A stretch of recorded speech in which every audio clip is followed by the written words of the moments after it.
Iniobong found himself standing at the edge of the village. His body was weak and his head was pounding. The last thing he remembered was being in the forest, seeing Ekaette, and then nothing. It was as if something had thrown him out, rejecting him from their world. Will Ekaette ever come back from the evil forest?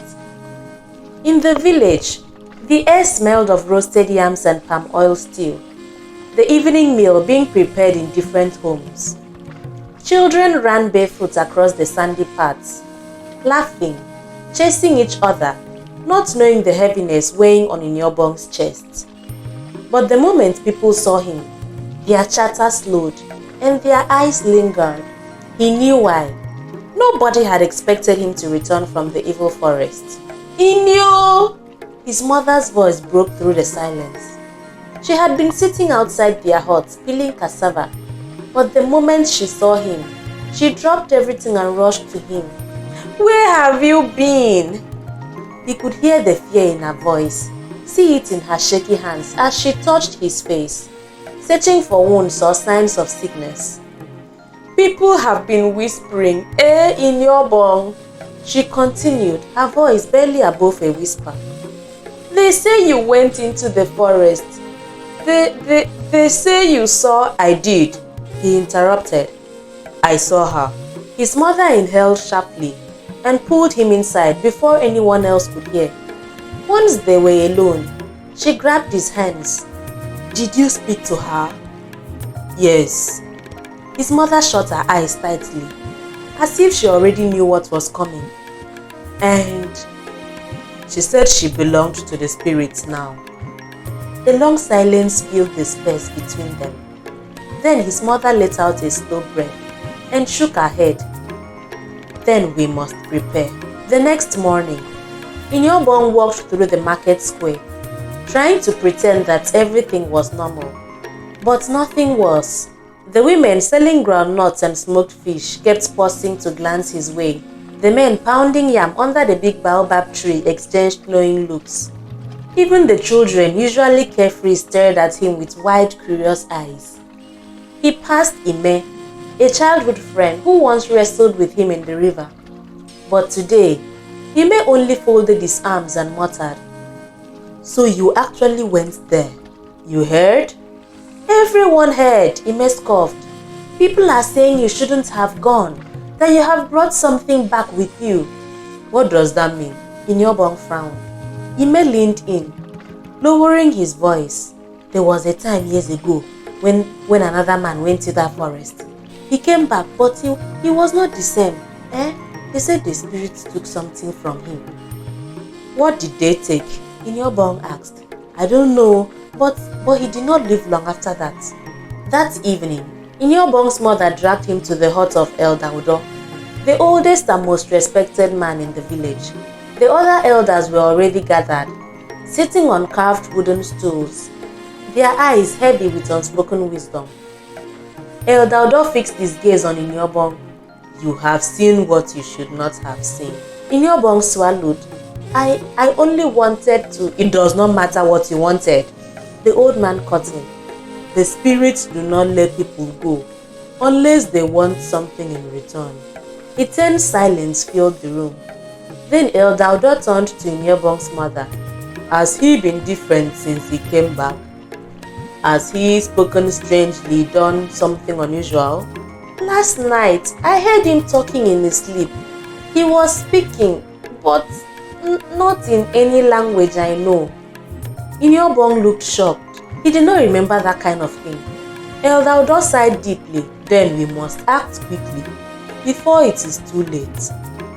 That night, Iniobong sat outside his hut, staring at the moon. His mind was spinning. What did they mean by before it's too late? A gentle breeze passed through the trees, rustling the palm fronds.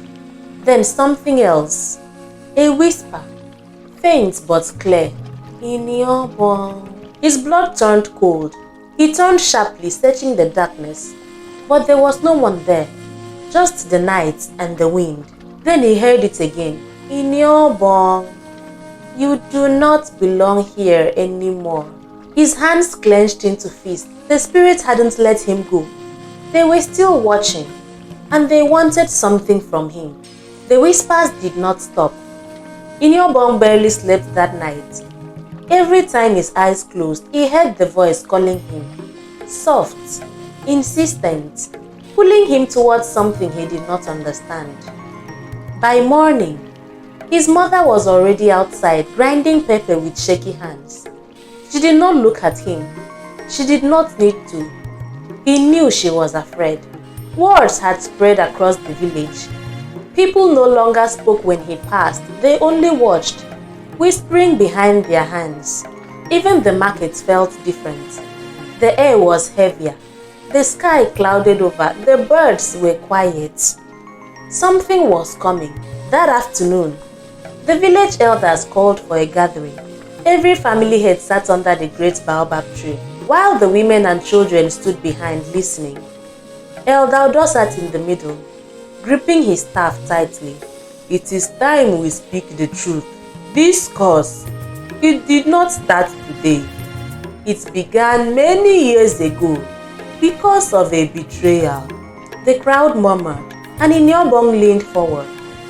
Elder Odo's gaze swept over the people. Once there was a great hunter, Oborudofia. He was the pride of this village, the one who walked without fear, but his pride was his downfall. One night, he ventured into the sacred forest, the one place he was warned never to go. Some of the older villagers shifted uncomfortably. They had heard the story before. Deep inside, he saw them, the spirits, the guardians of our land. But instead of respecting them, he challenged them. He stole from them. He took something that was never meant to be touched. What did he take? Iniobong asked, unable to stop himself. Elder Odo's eyes locked onto his. A bride. The spirits had chosen a maiden from our village as their own. She was meant to keep the balance, to protect us. But Oborudofia stole her away. He took her as his wife, breaking that sacred bond. A woman gasped, and children clung to their mother's wrappers. What happened after that? The spirits did not forgive. They cursed this village. Every generation, they take one, a maiden, just like the one stolen from them. And if she refuses, the village suffers. Drought, sickness, death. We have lived under this curse for years, pretending it is not real, hoping that if we ignore it, it will go away. But you have seen her, Iniobong. She has accepted her fate. Iniobong's chest tightened. Ekaette, had she known? Had she known all along? One night, the village was restless. The skies turned dark earlier than usual. Mothers kept their children inside. Men whispered in low tones. Something was about to happen. Iniobong could not sit still. He paced outside his hut, his mind racing. Then he saw it. A shadow moving at the edge of the village. A figure slipping towards the forest. Ekaette. Without thinking, he ran. By the time Iniobong reached the forest, she was already deep inside. He could see her ahead, walking towards the ancient shrine, her white wrapper flowing like mist around her. Ekaette! She stopped, slowly, then turned to face him. She smiled a sad, knowing smile. There isn't. We can fight it. We can, Ini. This curse was never yours to fight. She touched his face gently. I was chosen, long before I was even born. Long before I even knew you. It's not fair. Ekaette, it's not fair. It never was, she whispered. The ground trembled beneath them. The spirits were here, watching, waiting. Ekaette took a deep breath. Then, with quiet determination, she turned and walked towards the shrine. She knelt, she closed her eyes, and she spoke the words that could end the curse forever. I return what was taken. A blinding light filled the forest. The earth shook violently, the air crackled with power, and then silence. When Iniobong opened his eyes, she was gone. The spirits had accepted their bride. The curse was lifted. But Ekaette was never coming back. The next morning, the village woke up to something they hadn't seen in years. Rain.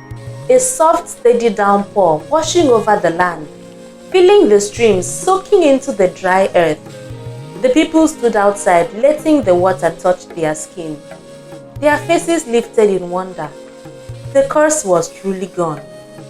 But for Iniobong, the victory felt hollow. He stood at the edge of the forest, listening, waiting, hoping.